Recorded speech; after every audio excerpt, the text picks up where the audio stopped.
What's good with your social media? This your boy Nick Love and the K9 ProSeeds, baby. The king has returned.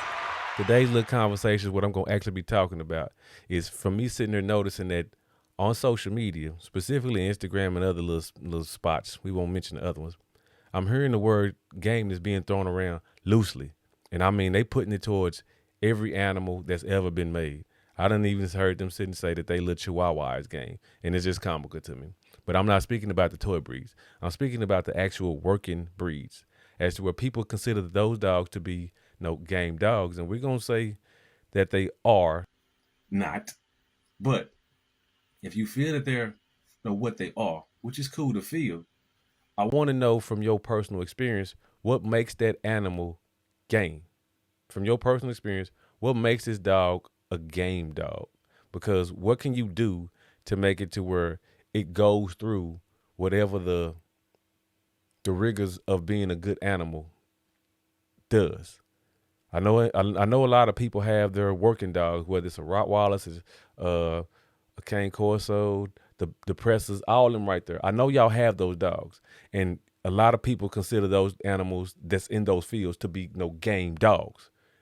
I know different, but I'm willing to hear what you're saying as far as a game dog. And I want to know, what is it that you do to find out if that animal is actual game dog? Like, what pressures do you put that dog under to find out if it is actually made for what you're trying to make it for? Because now I know what those dogs is made for. I know what damn near a lot of the working dogs is made for. They made to do whatever they're doing. What's up with you, Iron? They made to do whatever they're doing. And if you have them in whatever sport you like them to be in, what pressures do you put under that animal to find out if that animal is actually good under that type of pressure? Because people who have game dogs, working dogs, they know what those animals is, and they put them animals through the rigors to find out, are they true to that bloodline that they come from? And if you got you a Presser, if you got you a Cane Corso, you got you a Malinois, you got your Rottweiler, wherever it's from, whether it's from overseas, whether it's from here in the States, if you got that animal and you working that animal the way you're doing, what are you doing to find out if that animal is really what you claim is to be, which is this so-called gameness? Because I hear y'all put this in y'all words a whole lot. Y'all pretty much, I hear y'all speak about those animals in high regards, but I know just from listening to you talk, you don't know what you're saying when you're actually saying this dog is game. Because when I look at what you're showing me through your social media lens, I can only go off what you give me to see. And what you're showing me of your animal putting in the work that they're supposedly bred to do, or what you're trying to make them do. I'm watching you work this animal, and I'm watching you put this dog through the ringers of what he's supposed to do. And I'm looking at this animal and I'm trying to find out, like, what makes this dog a good dog in the field you have them in. I really want to know what makes this animal game to you. I want to know what your standards are for a game animal. If you got this dog and this is an actual hunting dog, and this dog is out there hunting them big ass pigs, which I done seen a few Cane Corsos, a few Dogos. I done seen them out there, which the pictures, on the down pig. I done seen the pictures on them, and I done seen a few video of the highlights. What made it to where you felt like that Dogo, that Cane Corso, that whatever you had as a working animal, what made you feel as though that dog showed some type of gameness? Because from what I'm looking at him, the dog was very much protected during the whole start to finish of the highlights you showed me. I can't go off of what I didn't see. I'm only going off what you showed me, which is the highlight reel from social media. Max out a minute or so, depending on what platform it's on. You showed me clips of the dog looking great. What made you consider that animal to be great past the clips that you gave me? Because when I look at it, I see just a average animal that's showing up on the highlight reel. The highlight reels look good. Don't get it twisted. They look damn good. But what made you feel as though this dog really made himself worth breeding? Because people who understand game dogs, they know that in order to make a breeding animal, you want to make sure that they game so that they show whatever trait you're looking for, they're showing them to where you can say, hey, I desire this type of trait in my puppies from him, and so I'm going to breed this here dog. This is what the purpose of breeding. You're trying to create a better and a better animal. And if you're trying to create a better and a better animal, that means you have to actually put that animal that you're trying to breed through certain rigors and certain tests to determine can they breed. Because all animals, literally, they're not supposed. Every animal ain't supposed to make puppies. They just really not supposed to make puppies. Only the best make puppies. If you're trying to have your dog utilize that so-called animal instinct that y'all claim y'all want, because I see y'all feeding them this raw type of food, and I've spoken my piece about that. I think that y'all pretty much cherry picking, and in this particular scenario, I'm thinking you cherry picking when you're breeding too, because that animal that you showed me on the highlight reel, I'm asking what can he do, and from my understanding, he probably can't do nothing, which is cool. We're not gonna knock that animal. We're not gonna knock him, but if he can't do it, what are you willing to do to try to make sure your next one would do it? Tell them again for the people in back. That's right, Blueprint. Look here. I'm just trying to be real, man. The individuals who have their animals and they consider them to be game. If you consider him to be game, we're gonna say that it is. We're gonna say that dog is game. What will happen with the other ones that come behind him that are not game to your standards? What do you consider them to be then? And not even what you consider them to be. What will you do with them animals? Because it's no secret that everybody ain't the best. It's no secret that every dog that you feeding that you done looked at or you ain't checked or you have checked and all of them pass. You feeding 12, 15, 25, however many animals. I can assure you, let's just say on a low number, out of 12 animals, if you check them and you have a high standard of checking, out of 12 dogs, you might come up with 3. You might come up with 3. Them numbers are very low. Them numbers are very low. I've told many people who said and told me that they went to certain people's yards and they feeding 25, 15, 18, however many, 30, 40 dogs still in 2023. I asked them how many dogs you see them using, consecutively, season after season.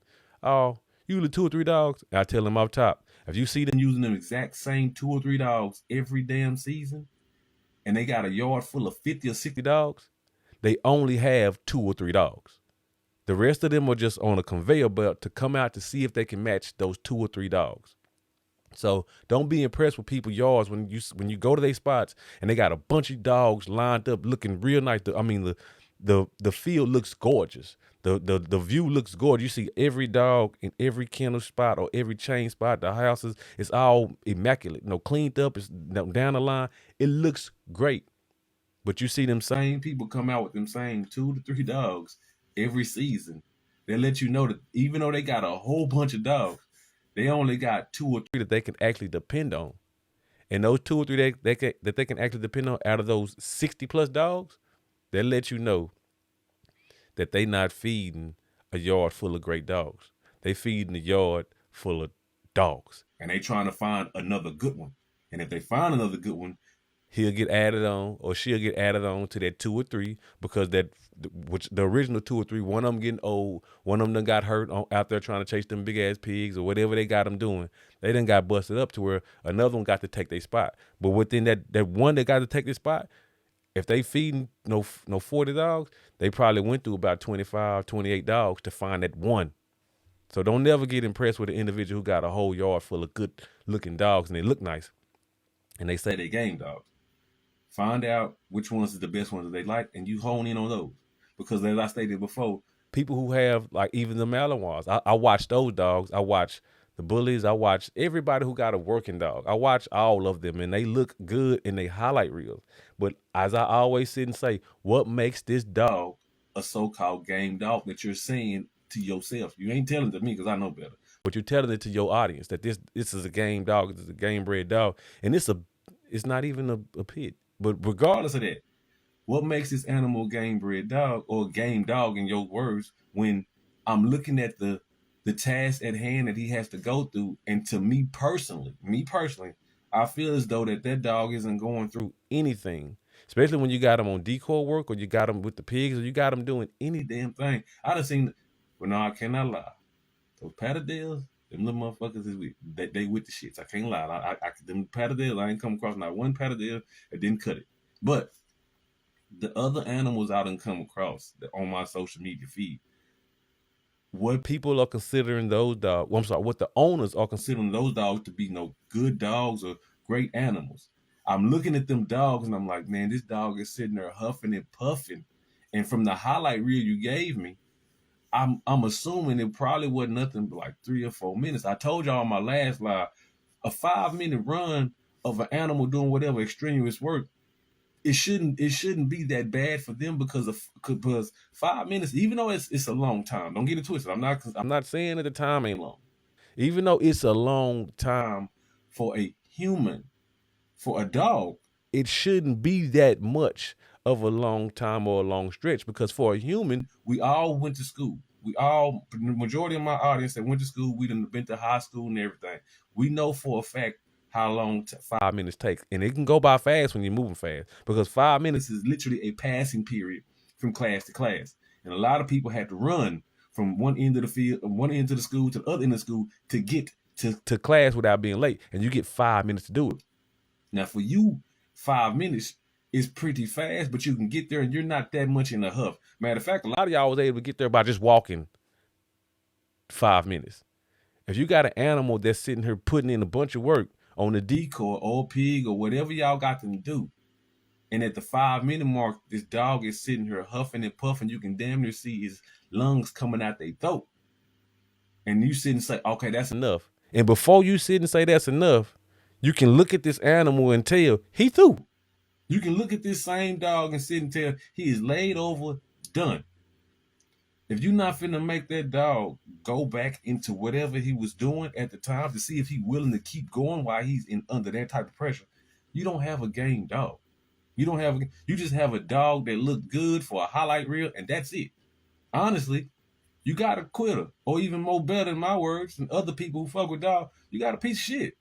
That dog is nothing but a flash in the pan. That's all he is. He's just a flash in the pan to make you feel good right now while it's happening. That dog is no better than you as a person. Literally. Us as human beings who are not exercised like that, get into a physical altercation with somebody in the street today. I don't care how old you is. Get into a physical altercation with a person on the street right now. I can assure you, after 15 or even 40 seconds, you're going to be huffing and puffing, hold over, just like that dog is. Because, see, that right there is the equivalent of a 5-minute scuffle for an animal, with you doing it on a person for 30 seconds. You sitting there grappling with anybody for 30 seconds. You pushing up everything that you can. That's about the equivalent of a animal dealing with a decoy or a pig or whatever they got them on. When you sitting there huffing and puffing, I'm not gonna lie, I would be the same way too. I ain't built like that. I ain't built to sit here and wrestle with nobody. That's what they made CCWs for. If you sitting here doing that with somebody, it's no reason for you to sit and feel as though that dog can't put it together. Because if that dog is sitting here at a 5-minute mark, sitting there huffing and puffing and don't want to get into it with that decoy. He has no desire to get back into it. The decoy walks over there to him, and all he do is look at him. And if the decoy flinch at him, he don't even flinch, or he flinches away. And that dog ain't what you thought it was, man. There's nothing wrong with keeping him. There's nothing wrong with having him. Nothing wrong with holding him and feeling good about him. There's nothing wrong with that. I'm just informing you that animal is not the best that it could be, and also that animal is not what you claiming that it is. Because a game dog, what you claim you got, they gonna keep it going no matter what. You'll sit there and see that same dog hold over, tired, breathing hard, but allow the threat that he was engaged in to come upon him, or he see it still. If you put him up on his feet, or even most likely he'll get up on his own. If you put him up on his feet, he gonna walk his ass over there. He gonna run his ass. He gonna flip his ass. He gonna do whatever he can to get over there and make contact. That's what a game dog is. A game dog is a dog when they sitting there tired and they ain't got no more to give. They gonna find another way to give it to you. Now I'm gonna be real with y'all. It's a few other breeds of dogs who have that, but out of 100 of those dogs of those particular breeds, maybe 2 of them will do that. The rest, the 98, no, they're not finna do that. It's too far few in between of that bloodline for you to sit and say that this is a game dog. No, you most likely don't have that dog who'll get over. You don't have that 1 or 2 dogs who'll get their ass over there when the chips is down. You don't have that. So you probably seen it on somebody's social media feed. One of your mentors may have that dog. You don't have it. And the people who do have those animals, they not saying nothing to nobody. Why? because they showing up with that dog when it's time on game day and they bringing that dog out. They don't want nobody to know that this dog is as good as it is. So they're not bragging on the dog. They let the dog speak for itself. And you sitting here bragging about yours on social media, showing me and all the rest of these strangers what this dog can do because he's taking big holes and he's looking good for this quick little second of this highlight reel. We looking at you and we enjoying the highlight reel as spectators, but as analyzers, we really observing that dog ain't nothing. You have no idea that you're giving out vital flaws of what your animal really is when you're showing strangers your dog. You have no idea who's looking at that animal. You have no idea who can see that dog and see through that dog. It's a bunch of individuals who are actually on social media that are looking at dogs who know how to deal with dogs. You have no idea who your competitors are who are trying to see, okay, man, that dog don't have a good out. That dog don't know how to sit still. If the decoy move left and right, that dog gonna flinch a little bit. People are able to analyze what you're bringing to the table, and when they're able to do that, all you're doing is showing the flaws to where when you come up on game day, they already have a plan to go against you. It's cool to show these dogs in the light that you're showing them. It's cool to put them out there like this. But have an understanding that you're putting this dog in the limelight of people who actually know what they're saying and what they're doing, and they're going to handle you as they should. And I can tell you off top, from me watching social media, a lot of y'all can't handle criticism. Y'all think it's hating, and it's not. They're just giving you criticism.